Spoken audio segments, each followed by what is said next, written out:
అండి అందరికీ welcome back to our channel. ఎలా ఉన్నారు అందరూ? ఈరోజు నేనైతే శాండ్విచ్ ప్రిపేర్ చేయాలనుకుంటున్నాను. చాలా సింపుల్‌గా. నాతో పాటు మీరు కూడా ఆ ప్రాసెస్ చూసేద్దురు రండి. ఫస్ట్ అయితే ఒక ప్లేట్‌లోని బ్రెడ్ పీసెస్ తీసుకున్నాను. ఇంకో పక్క శాండ్విచ్‌కి కావాల్సిన వెజ్జెస్ అన్నీ తీసుకోవాలి.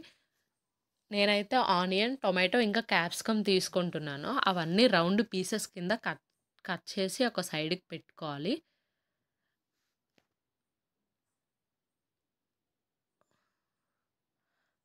ఈలోపు కుక్కర్‌లో స్వీట్ కార్న్ అయితే తీసి ఒక 2 విజిల్స్ వరకు ఉడికించుకోవాలి. కొంచెం తగినంత సాల్ట్ కూడా వేసుకోండి అందులోకే.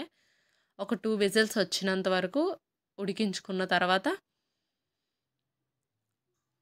మనం సైడ్‌కి పెట్టుకున్న బ్రెడ్ పీస్ తీసుకొని అందులోనే టొమాటో కెచప్ వేసుకొని దాని మీద బాగా స్ప్రెడ్ చేయాలి. ఒక ఫోర్క్‌తో గానీ, హ్యాండ్‌తో అయినా బాగా స్ప్రెడ్ చేసి దాని మీదకి మనం ఆల్రెడీ కట్ చేసి పెట్టుకున్న వెజ్జెస్, ఆనియన్స్, టొమాటో ఇంకా క్యాప్సికమ్‌నయితే దాని మీద ప్లేస్ చేసి ఇంకా చీజ్ దాని మీద వేసుకోవాలి. ఆల్రెడీ మనం బాయిల్ చేసి పెట్టుకున్న స్వీట్ కార్న్ కూడా దాని మీద వేసుకొని, అలాగే ఇంకొక బ్రెడ్ పీస్‌కి కూడా కెచప్ అప్లై చేసి, అది కూడా బాగా స్ప్రెడ్ చేసుకొని దాని మీద పెట్టుకోవాలి. మనం ఆల్రెడీ తయారు చేసిన దాని మీద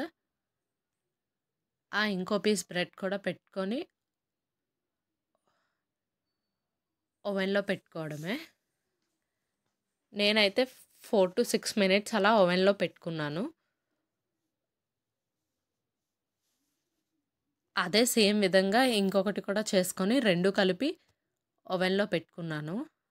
ఒక 4-6 మినిట్స్ వరకు ఓవెన్‌లో పెట్టుకొని తర్వాత తీసి సర్వ్ చేసుకుంటే చాలా టేస్టీగా ఉంటుంది. నేనైతే ఇలా సింపుల్‌గా చేసుకుంటాను.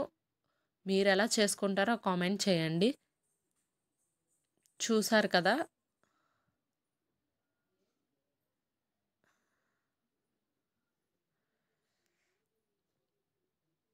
మా శాండ్విచ్ అయితే రెడీ అయిపోయింది. మేమింక తినేస్తాము.